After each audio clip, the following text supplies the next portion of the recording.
Friends, this is पूजा कंटीवाल और आज के वीडियो में हम पढ़ने जा रहे हैं हमारा रेनेसा पीरियड। ठीक है, इसके पहले हमने रेनेसा का थोड़ा सा हिस्टोरिकल बैकग्राउंड देखा था और अब हम पढ़ेंगे रेनेसा की पहली एज जिसका नाम है एलिजाबेथन एज। ठीक है, मैंने टाइमलाइन के थ्रू एक स्केल ड्रॉ करके बताया था कि रेनेसा के अंदर 4 एज आती है। ठीक है, सब एज आती है।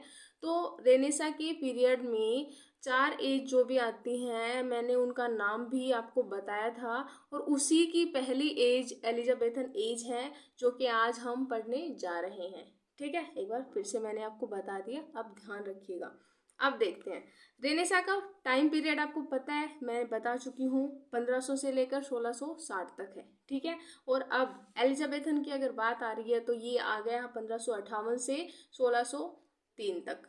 ठीक है, अब एलिजाबेथन जो होती है ना, वो 1558 में अपना क्रोन संभालती है। ठीक है, और उनकी डेथ हो जाती है 1603 में। ठीक है, तो यहीं से अब हमारी दूसरी एज शुरू हो जाएगी जिसको हम बोलते हैं जैकोबियन एज। ठीक है, अब हम पढ़ते हैं कि क्या है रेनेसा के अंदर एलिजाबेथन का इम्पोर्टेंस, क्योंकि ये जो एज है रेनेसा की सबसे इम्पोर्टेंट प्रोमिनेंट एज रही है। इसके अंदर बहुत सारा डेवलपमेंट होता है। ठीक है, तो देखो इसी एज को बोलते हैं गोल्डन एज। ठीक है, golden age of English literature, golden age of English literature. ठीक है, इसके अलावा हम देखते हैं कि इस एज को अगर क्रोन हमारी क्वीन आती हैं और जब वो क्रोन संभालती हैं, ठीक है, तब उसके बारे में भी हमें पता करना जरूरी होता है कि वो कौन थी। तो मैंने ट्यूडर एज के टाइम पर आपको बताया था कि रेनेसा से पहले जो ट्यूडर डायनेस्टी आती है उसके अंडर हमने कुछ किंग के नाम देखे थे कि उनकी जो हायरार्की है, पहले कौन आया था बाद में कौन आया था। तो क्वीन एलिजाबेथ जो है ना, वो आती है हमारी हेनरी द 7th की डॉटर। ठीक है, हेनरी 7 थे हेनरी 8 के सन। ठीक है, और हेनरी 8 के 3 बच्चे थे जिनका नाम था एडवर्ड, मैरी और एलिजाबेथ। ठीक है, तो एलिजाबेथ जो है ये मैरी द फर्स्ट के बाद आती है। Elizabeth after the Mary the first. ठीक है, इसके बाद आती है। अब ये इतना हो गया, और डॉटर होती है Henry the 7th, daughter of Henry the 8 Henry the 8th। ठीक है, अब देखो इसके अलावा इसी एज को बोलते हैं एज ऑफ शेक्सपियर। ठीक है, age of Shakespeare, age of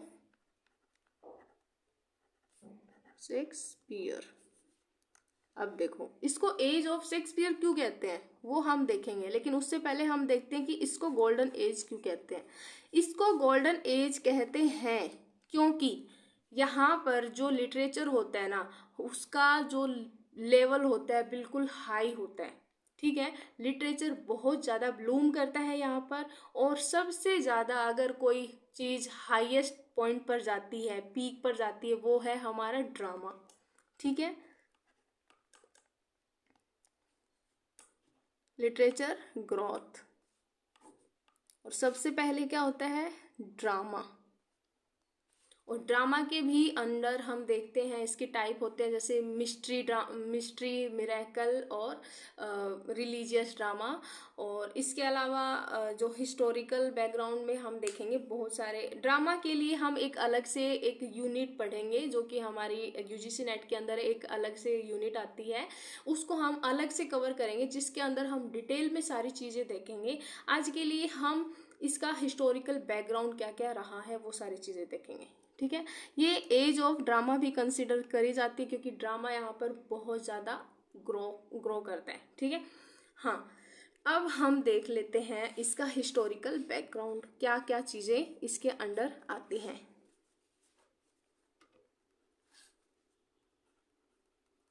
historical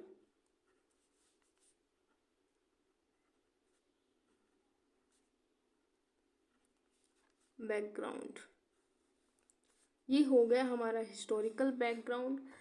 हम देखते हैं कि जैसे ही एलिजाबेथ अपना क्राउन संभालती है तो उनके टाइम पर बहुत सारे डेवलपमेंट होना शुरू हो जाएगा, क्योंकि मिडल एज के अंदर इतना डेवलपमेंट नहीं था।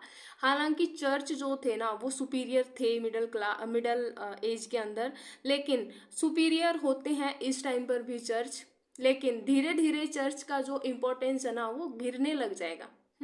इसके अंदर भी सुपीरियर होते हैं चर्च, लेकिन धीरे धीरे उनका इम्पोर्टेंस एकदम डाउनफॉल आ जाएगा चर्च का, बिल्कुल। तो अब कॉमन लोग हैं उनका राइज होगा, मिडिल क्लास राइज होगी, और एजुकेशन जो है उसको भी वैल्यू मिलेगी। तो अब लोग एजुकेटेड होंगे। अब धीरे धीरे जो एक सोसाइटी है ना वो जैसे सुपीरियोरिटी में बटी हुई थी ना, सुपीरियोरिटी मतलब चर्च सबसे सुपीरियर था, ऐसे क्लास में डिवाइड थी ना, अब वो थोड़ा थोड़ा अब सेम चीज़ें कॉमनैलिटी आ जाएगी सारी चीज़ों में, ठीक है। तो देखते हैं चीज़ अगर हम देखें तो वो होती है हमारी पॉलिटिकल स्टेबिलिटी। पॉलिटिकल स्टेबिलिटी, यहाँ पर आती है political stability after religious conflict. अब देखो इंग्लैंड में ना सबसे बड़ी प्रॉब्लम अगर हम देखते हैं तो वो है रिलीजियस कॉन्फ्लिक्ट, ठीक है।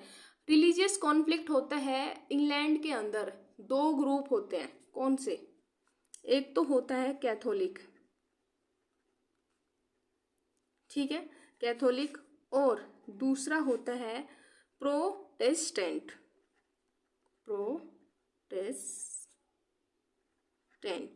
ठीक है। ये जो दो ग्रुप होते हैं ये दो रिलीजियस ग्रुप है, और इन दोनों के बीच में हमेशा कॉन्फ्लिक्ट चलती रहती है, ठीक है। अगर किसी एक भी ग्रुप का पर्सन अगर रूल कर रहा होता है ना, तो उसके दूसरे वाले ग्रुप उसके अगेंस्ट काम करते हैं, ग्रुप के लोग उसके अगेंस्ट काम करते हैं, ठीक है। अगर हम देखें तो एलिजाबेथन के टाइम पर ये जो एज है ना, अब ये जो ग्रुप है ना इनके बीच में कॉन्फ्लिक्ट वो कम होता जाता है, ठीक है। कॉन्फ्लिक्ट धीरे धीरे डाउन होता जाता है, अब स्टेबिलिटी आती है चीज़ों में, और ये सारी चीज़ें अब धीरे धीरे एंड होने लग जाती है। दूसरी बात अगर हम करें तो इंग्लैंड जो है ना वो डिफीट करता है स्पेनिश आर्माडा को। देखो इंग्लैंड के टाइम पर जब क्वीन ने क्रोन संभाला था, क्वीन एलिजाबेथ ने कभी शादी नहीं करी थी, ये एक वर्जिन क्वीन के नाम से भी जानी जाती है।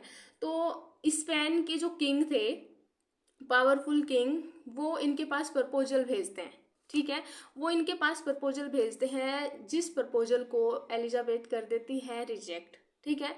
रिजेक्ट करने के बाद में वो जो किंग है स्पेन के वो करते हैं अब रिवेंज लेने के मूड में होते हैं वो, तो वो करते हैं इंग्लिश चैनल पर अटैक, ठीक है।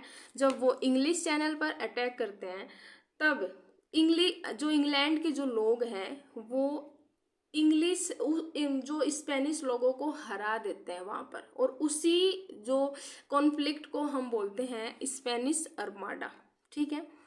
तो अगर हम देखें इंग्लैंड डिफीटेड किसको? English Spanish armada, Spanish armada, जो कि ये कॉन्फ्लिक्ट होता है 1558 में, और 1558 में ही एलिजाबेथ क्राउन संभालती है, ठीक है। तो मैंने बताया था कि जो स्पेन था वो इंग्लिश चैनल पर कर देता था अटैक, और इंग्लिश लोगों ने भी इसका दिया जवाब, और जीत हुई इंग्लिश की, ठीक है, इंग्लैंड की। ये जीत गए और ये स्पेन ये हार गए। ठीक है, अब देखते हैं, ये हार गए। अब देखते हैं हम इसके अलावा, तो ये जैसे ही हार जाएंगे स्पेनिश है, ये स्पेनिश, ये जैसे ही हार जाएंगे ना, तो अब इंग्लैंड जो है उसका होगा प्राइड। अब लोगों के अंदर अपने नेशन के प्रति जो है प्राइड की जो फीलिंग है वो इंक्रीज होगी। ठीक है, तो उससे क्या होगा, नेशनल प्राइड इंक्रीज।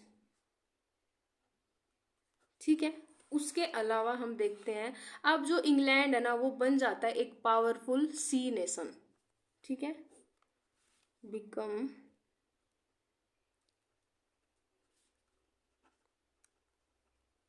पावरफुल सी नेशन। इतना हुआ। अब हम देखते हैं नेक्स्ट पॉइंट। नेक्स्ट पॉइंट ये है, इसी के टाइम पर होती है हमारी इकोनॉमिक ग्रोथ, इकोनॉमिक डेवलपमेंट। ठीक है, इकोनॉमिक डेवलपमेंट होगा जब लोगों के अंदर एजुकेशन जो है वो बढ़ेगी, लोग एजुकेट होंगे, लोगों को समझ आएंगी चीज़ें। तो मैंने बताया था कि 1400 ईस्वी में, 1400 के टाइम पर हमारे 14th सेंचुरी में प्रिंटिंग प्रेस आ चुका था, प्रिंटिंग प्रेस। ठीक है, प्रिंटिंग प्रेस आ चुका था। अब बहुत सारी बुक्स जो प्रोड्यूस होती हैं और प्रोडक्शन इतना बढ़ जाता है कि अब लोग इजीली किसी भी बुक को परचेज करके उनको पढ़ सकते हैं। ठीक है, तो बुक्स प्रोडक्शन होने लग जाते हैं, अब इजीली अवेलेबल हो जाती हैं बुक्स, अवेलेबल हो जाती है बुक्स। ठीक है, जब बुक्स अवेलेबल होंगी तो लोगों के अंदर अब होगा क्या, लोग बुक्स को पढ़ेंगे और लोगों की अंडरस्टैंडिंग बेटर होगी और एजुकेशन का लेवल जो है वो अच्छा होगा। ठीक है, एजुकेशन का लेवल क्या होगा, अच्छा। हाँ जी, इतना हमें समझ आया। अब यहाँ पर होगी एजुकेशन डेवलपमेंट।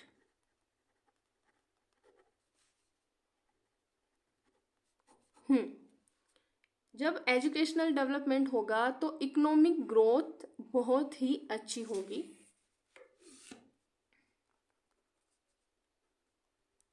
Economic growth. ठीक है, अब देखो इकोनॉमिक ग्रोथ की अगर हम बात करें तो उसके अंदर कंट्रीब्यूशन किसका होता है, पहला मैंने बता दिया आपको, एजुकेशन, एजुकेशन भी बोलते हैं। दूसरा हम बोलते हैं राइज ऑफ मिडल क्लास। ठीक है, मिडिल क्लास हुई, अब लिटरेसी इंक्रीज होगी, लिटरेसी इंक्रीज्ड। लिटरेसी जब इंक्रीज होगी तो लोगों के अंदर होगी अंडरस्टैंडिंग बेटर, और अब उनका जो खुद के लिए भी वो काम करेंगे और देश के लिए भी अब उनका काम होगा, तो इकोनॉमिक ग्रोथ अपने आप हो जाएगी। अब ग्रोथ इकोनॉमी की बात करें तो तब हमारे टाउन जो है, लोग एजुकेटेड होंगे तो बेटर टाउन बनेंगे, टाउन प्लस ट्रेड भी बहुत अच्छा होगा, लोग अब दूसरी कंट्रीज में जाकर ट्रेड एंड कॉमर्स अच्छा करने लग जाएंगे। ठीक है, नॉलेज बढ़ेगा, नॉलेज के बेस पर वो अब सारी चीज़ें खुद के लिए और नेशन के लिए अच्छा करेंगे। ठीक है, इतना हमें समझ आया। उसके अलावा हमने देखा इकोनॉमिक ग्रोथ में क्या क्या हुआ था। उसके अलावा अगर हम बात करें तो लिटरेचर में क्या कंट्रीब्यूशन था इस एज का, तो लिटरेरी डेवलपमेंट, लिटरेरी डेवलपमेंट कैसा था उस टाइम पर? मैंने बताया ड्रामा जो था पीक पे था, ड्रामा एट द पीक, ठीक है। और ड्रामा के अंदर भी हम देखेंगे कौन कौन से ड्रामा थे। तो अब ड्रामा का जो ओरिजिन होता है ना, वो होता है रिलीजियस फॉर्म में, ओरिजिन इन रिलीजियस फॉर्म, ठीक है, रिलीजियस फॉर्म में होता है। और यही अब धीरे धीरे ओवर द टाइम अब बन जाती है लिटर्जिक, ठीक है, लिटर्जी में कन्वर्ट हो जाती है। अब लिटर्जी क्या होता है वो मैं आपको बताऊंगी अच्छे से। लिटर्जी होता है एक रिलीजियस सेरेमनी, ठीक है, रिलीजियस सेरेमनी होती है जो कि सिर्फ और सिर्फ चर्च में ही परफॉर्म करी जाती है। सॉरी, रिलीजियस सेरेमनी होती है, सेरेमनी होती है जो कि सिर्फ और सिर्फ in the church, in the church, ठीक है, चर्च में अब ये परफॉर्म होता है। अब ये जो ड्रामा है ना वो एक रिस्ट्रिक्ट फॉर्म में आता है under the control of church, ठीक है। तो ड्रामा जो है वो अब under strict under strict control of church, control of church, ठीक है। तो चर्च के बाहर अब ड्रामा को परफॉर्म नहीं होने देते। और यही बात है कि अब ड्रामा बाहर नहीं जा पा रहा। लेकिन जैसा कि मैंने बताया था कि अब लोगों के अंदर अंडरस्टैंडिंग बेटर हो चुकी है, एजुकेशन लेवल बढ़ चुका है उनका। अब धीरे धीरे देखना लोग इसके अगेंस्ट काम करना शुरू कर देंगे। किसके? चर्च के अगेंस्ट अब लोग काम शुरू कर देंगे। अब लोग करेंगे क्या, उनका जो अब ड्रामा वगैरह परफॉर्मेंस हो रहा है ना, अब वो धीरे धीरे उनके अंदर शिफ्ट आने लग जाएगा। शिफ्ट कैसा? ड्रामा जो है शिफ्टेड होने लग जाएगा।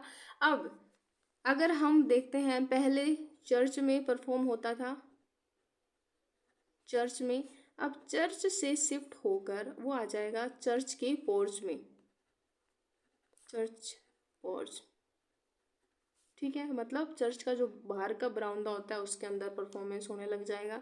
और जैसे ही इसके अंदर आएगा थोड़े दिन बाद में वही ड्रामा अब कुछ टाउन में जाकर परफॉर्मेंस होने लग जाएगा। टाउन, अब जैसे ही टाउन में होगा तो टाउन के लोगों को भी अब पता चलेगा, तो वो अब धीरे धीरे सेपरेट होने लग जाएगा। और अब विलेज तक भी ड्रामा फैल जाता है, ठीक है। अब ये तो है नहीं कि उस टाइम पर ड्रामा जो परफॉर्मेंस होती थी वो होती थी थिएटर में, ठीक है। थिएटर बहुत ज़्यादा डेवलप हुए थे, बहुत सारे थिएटर बने थे, वो हम देखेंगे। लेकिन थिएटर नहीं बने उससे पहले लोग जो है ना जो परफॉर्मेंस करते थे वो गांव में जा जाकर गिल्ड जैसा एक बैलगाड़ी टाइप का होता था, बैलगाड़ी तो नहीं कह सकते पर हम बता सकते कि एक मूवेबल परफॉर्मेंस स्टेज होता था, मूवेबल स्टेज,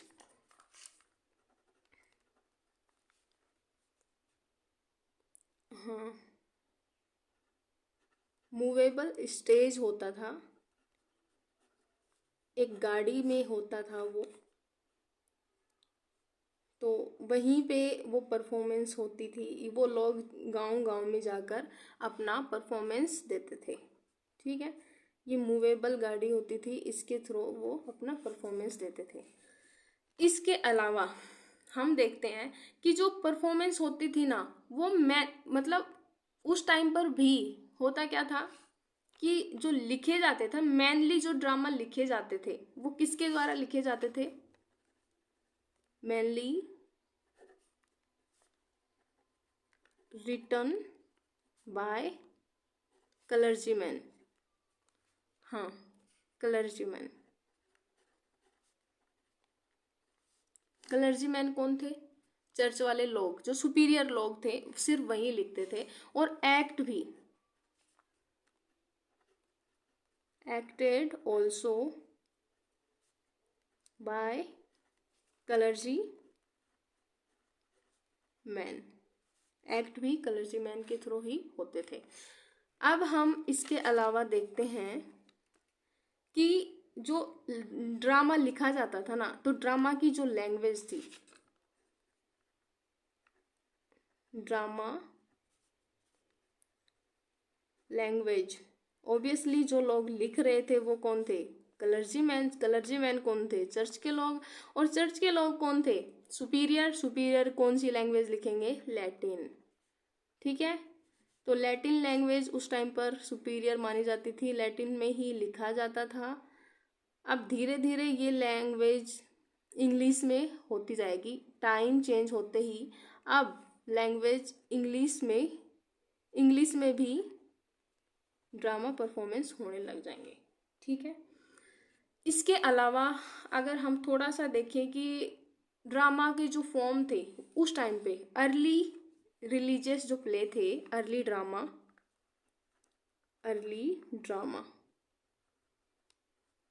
जो थे वो उनके जो दो फॉर्म में वो परफॉर्म होते थे, दो फॉर्म होते थे उनके। पहला था मिस्ट्रीज प्ले और दूसरा था मिरेकल प्लेज। ठीक है, ये दो फॉर्म में अब ड्रामा परफॉर्म होता था और इन्हीं दो फॉर्म को बेस्ट फॉर्म माना जाता था। इसका एक बेस्ट, इस फॉर्म में एक बेस्ट प्ले आया था जिसका नाम है एब्राम